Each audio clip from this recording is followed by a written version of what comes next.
Bismillahirrahmanirrahim. Assalamu alaikum. How are you students? I hope you'd be fine. Today we are gonna talk about divisibility rules. अक्सर आप लोगों के सामने ये एक टॉपिक आता है डिविजिबिलिटी रूल्स। तो ये क्या होते हैं, कहाँ यूज करने होते हैं, किस तरह यूज करने होते हैं, आज इसको हम डिटेल से डिस्कस करने वाले हैं। तो वीडियो एंड तक देखिएगा। तो बच्चों, डिविजिबिलिटी रूल्स कहते हैं किसी भी नंबर को चेक करना कि वो दूसरे नंबर से डिवाइड हो सकता है या नहीं। आसान लफ्जों में कहूँ तो एक नंबर दूसरे नंबर के टेबल में आएगा या नहीं आएगा। तो ये हमें डिविजिबिलिटी रूल्स बताते हैं। स्टार्ट करते हैं हम। यहाँ पर कुछ नंबर्स अपने सामने रखेंगे और फिर हम उसको चेक करेंगे कि वो नंबर हमारे पास दूसरे नंबर से डिविजिबल है या नहीं। लेट्स से मेरे पास कुछ नंबर्स हैं 1332, उसके बाद मेरे पास है 968। ठीक है। अच्छा, वन डिजिट नंबर और टू डिजिट नंबर्स को हम इतना ज्यादा चेक करने की हमें जरूरत नहीं है, वो तो हमें टेबल से भी पता चल जाते हैं। लाइक अगर मैं बात करूं 46 की, तो अब हमें ये चेक करना है कि ये टू के टेबल में आता है या नहीं। ठीक है। इसी तरह से मैं यहाँ पर एक नंबर ले लूं 816। ठीक है। या फिर एक नंबर ले लें 35। तो ये नंबर्स अगर मुझे चेक करने हैं कि ये टू से डिवाइड हो सकते हैं या नहीं, टू के टेबल में इनमें से कौन कौन से नंबर आता है या नहीं, तो ये मुझे डिविजिबिलिटी रूल ऑफ टू बताएगा। ठीक है। तो डिविजिबिलिटी रूल ऑफ टू क्या कहता है कि कोई भी नंबर टू से डिवाइड हो सकता है या नहीं हो सकता। तो इसके लिए आपको सिर्फ और सिर्फ लास्ट डिजिट को देखना है। अगर किसी भी नंबर का जो लास्ट डिजिट है वो इवन होगा, if the last digit will be even.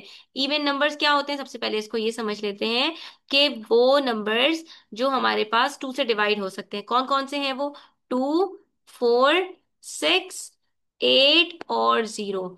यानी ये पांच डिजिट्स ऐसे हैं जो किसी भी नंबर के एंड में लास्ट डिजिट में आएंगे तो वो नंबर आपका इवन होगा। और even numbers are divisible by two. तो आपने सिर्फ और सिर्फ क्या करना है, जो भी नंबर आपको गिवन है आपने देखना है कि उसका जो लास्ट डिजिट है वो टू के टेबल में आएगा या नहीं। तो कैसे हम ये डिसाइड करेंगे? By looking at the last digit. अगर वो टू है या फोर है या सिक्स है या एट है या जीरो है तो वो टू के टेबल में आ जाएगा। ठीक है। यानी कि टू से डिविजिबल होगा, वो टू से कंप्लीटली डिवाइड हो जाएगा। और कंप्लीटली डिवाइड होने का मतलब ये है कि वहां पर कोई भी रिमाइंडर नहीं बचेगा। तो हमारे पास जो 46 है इसका लास्ट डिजिट सिक्स है, इसलिए ये टू से डिवाइड हो जाएगा। 816 है, इसका लास्ट डिजिट भी सिक्स है, तो ये भी टू से डिवाइड हो जाएगा। 1332, इसका लास्ट डिजिट टू है, तो ये भी टू से डिवाइड हो जाएगा। 968 का लास्ट डिजिट एट है, तो ये भी टू से डिवाइड हो जाएगा। लेकिन 35 का लास्ट डिजिट फाइव है, ना टू है ना फोर है ना सिक्स है ना एट है ना जीरो है, तो ये टू से डिवाइड नहीं होगा। ठीक है। तो हम यहाँ पर क्या कहेंगे, 35 is not divisible by two because it is an odd number. तो टू का डिविजिबिलिटी रूल्स क्या कहता है हमसे? All the even numbers are divisible by two. ठीक है। और किसी भी नंबर को ये आइडेंटिफाई कैसे करोगे कि वो इवन नंबर है या नहीं? तो आपने उसका लास्ट डिजिट देखना है कि अगर वो लास्ट डिजिट आपका 2, 4, 6, 8 या जीरो में से कोई भी एक डिजिट है तो वो इवन नंबर है और वो टू से डिवाइड हो जाएगा। ठीक है। उसके बाद हम थ्री और फोर का डिविजिबिलिटी रूल बाद में चेक करेंगे। पहले हम डिविजिबिलिटी रूल ऑफ फाइव की बात कर लेते हैं। ठीक है। तो किसी भी नंबर को ये चेक करना है कि वो फाइव के टेबल में आएगा या नहीं आएगा। तो इसके लिए हम क्या करते हैं, यहाँ पर हम कुछ नंबर्स ले लेते हैं लाइक 1100। ठीक है। 8902, सॉरी 29। ठीक है। फिर 484। फिर हम यहाँ पर एक नंबर ले लेते हैं 205। ठीक है। और एक और नंबर ले लेते हैं हम यहाँ पर 345। तो जैसे टू का डिविजिबिलिटी रूल कहता है कि लास्ट डिजिट आपका कोई भी इवन नंबर होना चाहिए, तो इसी तरह से फाइव का डिविजिबिलिटी रूल कहता है कि लास्ट डिजिट आपका फाइव या जीरो होना चाहिए। अगर आपका लास्ट डिजिट किसी भी नंबर का जीरो है या फाइव है तो वो नंबर आपका फाइव से डिवाइड हो जाएगा। तो 1100 के अंदर लास्ट डिजिट जीरो है, ये फाइव के टेबल में आएगा। ठीक है। 205 का लास्ट डिजिट फाइव है, ये भी फाइव के टेबल में आएगा। 345 का लास्ट डिजिट फाइव है, तो ये भी हमारे पास फाइव के टेबल में आएगा। लेकिन 484 और 8929, इनका लास्ट डिजिट फोर और नाइन है, तो ये हमारे पास फाइव के टेबल में नहीं आएगा, ये फाइव से डिविजिबल नहीं है। ठीक है। उसके बाद फिर थ्री का जो डिविजिबिलिटी रूल है वो थोड़ा सा टिपिकल लगता है बच्चों को, लेकिन टिपिकल नहीं है, बहुत इजी है। हम यहाँ पर कुछ नंबर्स लिखेंगे और उसके बाद इसको आइडेंटिफाई करने की कोशिश करेंगे। तो थ्री का डिविजिबिलिटी रूल हमसे कहता है, अच्छा जो थ्री का डिविजिबिलिटी रूल है वही रूल तकरीबन नाइन का भी है। ठीक है।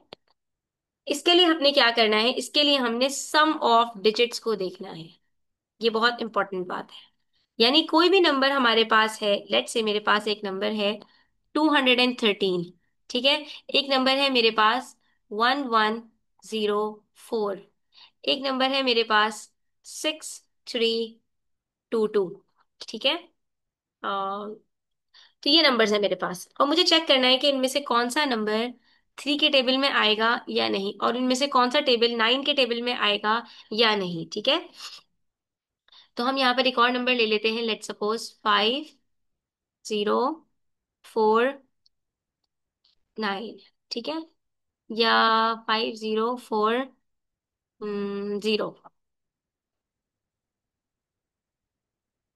या 5031। ठीक है। अब इन नंबर्स को हमने चेक करना है कि इनमें से कौन सा नंबर थ्री के टेबल में आएगा और कौन सा टेबल जो है नाइन के टेबल में आएगा। तो आपने क्या करना है, जो भी नंबर आपके पास गिवन है आपने इसके सारे डिजिट्स को प्लस कर लेना है। 2 + 1 + 3 करके आप चेक करें जो आपके पास आंसर आ रहा है क्या ये थ्री के टेबल में आता है। अगर ये नंबर थ्री के टेबल में आएगा तो ये नंबर भी थ्री के टेबल में आएगा। ठीक है। यानी अगर किसी नंबर के सम ऑफ डिजिट्स थ्री से डिवाइड हो जाएंगे तो वो नंबर भी खुद थ्री के टेबल में आ जाएगा, थ्री से डिवाइड हो जाएगा। यहां पर देखिए 1 + 1 + 4, ये क्या होता है, ये भी सिक्स है। और सिक्स क्योंकि थ्री के टेबल में आता है तो 1104 भी थ्री के टेबल में आएगा। इसी तरह से हम 6 + 3 + 2 + 2 करके चेक करते हैं क्या ये थ्री के टेबल में आएगा।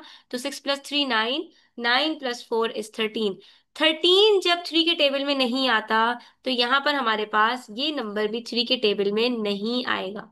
यानी जब आप 6322 को थ्री से डिवाइड करेंगे तो आपके पास वो कंप्लीटली डिवाइड नहीं होगा, आपका आंसर जो है वो फ्रैक्शंस में आएगा। ठीक है। रिमाइंडर बच जाएगा यहाँ पर। तो ये आपके पास डिविजिबल नहीं है। 5 + 3 + 1, इनको प्लस करते हैं तो हमारे पास आंसर क्या आता है, नाइन। नाइन क्योंकि थ्री के टेबल में आता है तो ये नंबर भी थ्री के टेबल में आए। तो ये है थ्री का डिविजिबिलिटी रूल, यानी कोई भी नंबर जिसका जो सम ऑफ डिजिट्स है अगर वो थ्री के टेबल में आएगा तो नंबर भी थ्री के टेबल में आएगा। अगर इसका सम ऑफ डिजिट्स यानी डिजिट्स को ऐड करके आंसर वो थ्री के टेबल में नहीं आएगा तो नंबर भी थ्री के टेबल में नहीं आएगा। तो ये हमारे पास थ्री का डिविजिबिलिटी रूल है। और नाइन का डिविजिबिलिटी रूल भी यही है कि आपने सम ऑफ डिजिट्स को चेक करना है कि जो आंसर आ रहा है वो नाइन के टेबल में आता है या नहीं। अब सिक्स क्योंकि नाइन के टेबल में नहीं आता तो ये 213 नाइन के टेबल में नहीं आएगा। ठीक है। अच्छा, जो दोबारा से सिक्स है तो इसका मतलब है 1104 भी नाइन के टेबल में नहीं आएगा। 13 भी नाइन के टेबल में नहीं आता तो इसका मतलब है 6322 भी नाइन के टेबल में नहीं आएगा। लेकिन यहाँ नाइन नाइन के टेबल में आता है तो 5031 हमारे पास नाइन के टेबल में आएगा। ठीक है बच्चों, ये हमारे पास थ्री का और नाइन का डिविजिबिलिटी रूल हो गया। उसके बाद फिर हम यहाँ पर चेक कर लेते हैं कि फोर का डिविजिबिलिटी रूल क्या होता है। तो सब नंबर्स के डिविजिबिलिटी रूल डिफरेंट होते हैं, आप एक नंबर के डिविजिबिलिटी रूल के साथ दूसरे को कंपेयर नहीं कर सकते।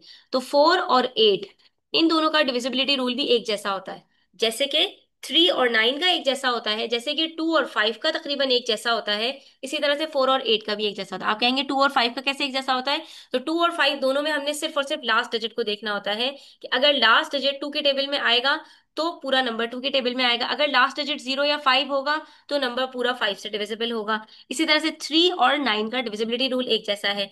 और इसके बाद 4 और 8 का डिविजिबिलिटी रूल भी एक जैसा है।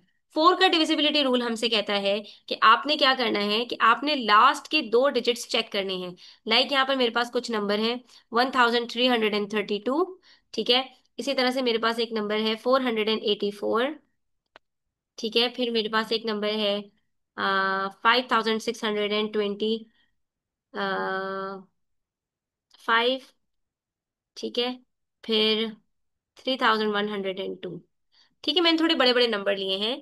आपने क्या करना है, किसी भी नंबर को चेक करना है कि वो 4 के टेबल में आता है या नहीं। तो आपने सिर्फ और सिर्फ उसके लास्ट 2 डिजिट्स को देखना है। 32, 32 4 के टेबल में आता है, जी हाँ आता है। इसका मतलब है ये नंबर भी 4 के टेबल में आ जाएगा। 84 4 के टेबल में आता है, हाँ जी आता है। 4 2 8, 4 1 4। तो इसका मतलब है ये नंबर भी 4 के टेबल में आएगा। लेकिन 25 4 के टेबल में आता है नहीं। जब 25 4 के टेबल में नहीं आता, तो ये नंबर भी 4 के टेबल में नहीं आएगा। ठीक है। उसके बाद यहाँ पर 02, 02 4 के टेबल में आता है नहीं आता। इसका मतलब है कि ये नंबर भी आपका 4 के टेबल में नहीं आएगा। और 8 का डिविजिबिलिटी रूल क्या कहता है कि लास्ट के 3 डिजिट्स को चेक करें। तो 3 डिजिट्स को चेक करने के लिए हमें अल्टीमेटली इसको डिवाइड करके देखना पड़ेगा। और अगर नंबर के अंदर हो ही 3 डिजिट्स, तो कोई मसला नहीं है, तो हम इसको 3 डिजिट्स को डिवाइड करके देख लेंगे। ठीक है।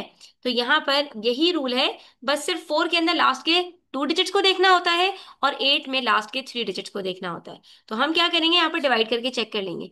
332 को 8 से डिवाइड करेंगे।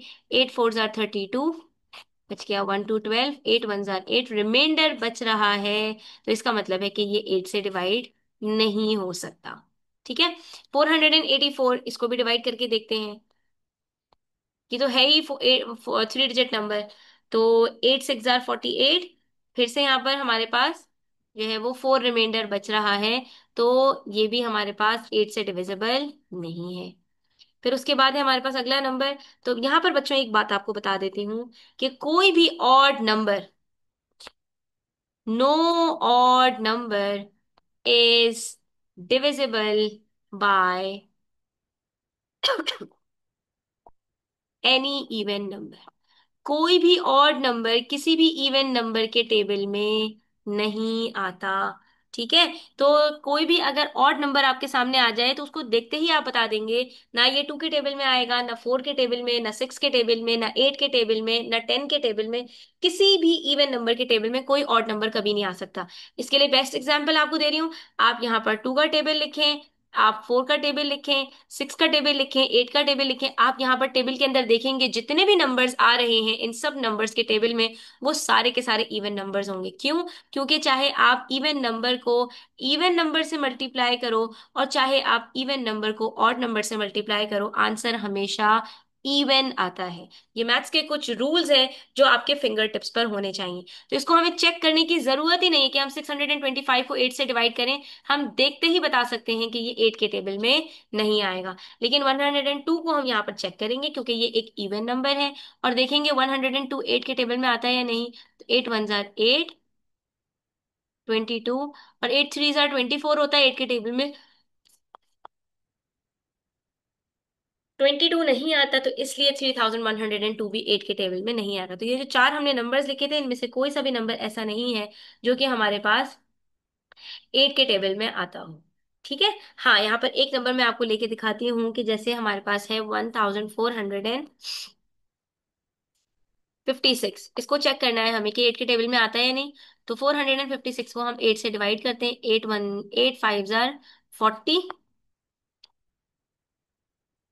और 8 7 56। तो क्योंकि हमारे पास 456 8 के टेबल पे आता है, तो जब हम 1456 को 8 से डिवाइड करेंगे, तो ये भी 8 से डिविजिबल हो जाएगा। ठीक है स्टूडेंट्स। तो ये हमारे पास 2 3 4 5, और 2 3 4 5 और 8, हमने ये सारे डिविजिबिलिटी रूल्स यहाँ पर डिस्कस कर लिए हैं। 6 का डिविजिबिलिटी रूल भी डिस्कस कर लेते हैं। उसके बाद 7 और ऑनवर्ड्स का हमारे पास जो डिविजिबिलिटी रूल्स हैं, उसको हम इंशाल्लाह नेक्स्ट वीडियो में डिस्कस करेंगे। ठीक है। तो 6 का डिविजिबिलिटी रूल क्योंकि बहुत इजी है, इसलिए मैं आपको बता दूं 6 का अपना कोई डिविजिबिलिटी रूल नहीं है एक्चुअली। 6 का डिविजिबिलिटी रूल सिर्फ हमसे ये कहता है कि जो भी नंबर है आपके पास, अगर वो 3 और 2 दोनों से डिवाइड हो जाएगा, तो वो खुद ब खुद 6 से भी डिवाइड हो जाएगा। यानी एक इवन नंबर जो थ्री के टेबल में भी आता हो वो अल्टीमेटली सिक्स के टेबल में आएगा।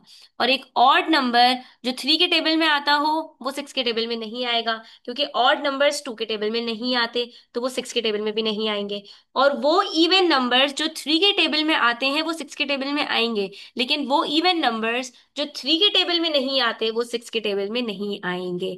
तो कोई भी नंबर जो टू और थ्री दोनों के टेबल में आएगा, सिर्फ और सिर्फ वही नंबर सिक्स के टेबल में भी आएगा, वरना वो सिक्स के टेबल में नहीं आएगा। लेट से मेरे पास यहाँ पर एक नंबर है 8 0 3 1। ठीक है। अब ये नंबर मेरे पास क्या है, ऑड नंबर है, क्योंकि इसका लास्ट डिजिट वन है। क्योंकि ये टू से डिविजिबल नहीं है, तो अगरचे ये थ्री के टेबल में आएगा, आप थ्री का डिविजिबिलिटी रूल देखें यहाँ पर, 8 + 0 + 3 + 1 12 होता है, और 12 थ्री के टेबल में आता है। तो इसका मतलब है कि ये थ्री के टेबल में आएगा नंबर, लेकिन क्योंकि ये टू के टेबल में नहीं आएगा, ऑड नंबर है, तो ये सिक्स के टेबल में भी नहीं आएगा। लेकिन अगर मेरे पास ये नंबर इस तरह हो 3018, तो ये नंबर इवन है और ये नंबर थ्री के टेबल में भी आता है, तो इसलिए ये सिक्स के टेबल में भी आएगा। ये टू से भी डिविजिबल है, थ्री से भी डिविजिबल है, तो ये अल्टीमेटली सिक्स से भी डिविजिबल हो जाएगा। ठीक है। तो यहां पर हमने क्या कहा कि कोई भी नंबर जो टू और थ्री दोनों के टेबल में आएगा, दोनों से डिवाइड हो जाएगा, यानी वो इवन नंबर भी होगा और उसका जो सम ऑफ डिजिट्स है वो थ्री के टेबल से भी डिविजिबल होगा, तो वो अल्टीमेटली सिक्स के टेबल में भी आ जाएगा। ठीक है बच्चों, तो आज के लिए इतना ही। इंशाल्लाह नेक्स्ट वीडियो के अंदर हम सेवन एंड ऑनवर्ड्स के जो डिविजिबिलिटी रूल्स हैं उसको भी डिस्कस करेंगे। तब तक अपना ख्याल रखें। चैनल पर नए हैं तो सब्सक्राइब करते जाएं, वीडियो अच्छी लगी हो तो लाइक करें, अपने फ्रेंड्स के साथ जरूर शेयर करें। टेक केयर, अल्लाह हाफिज।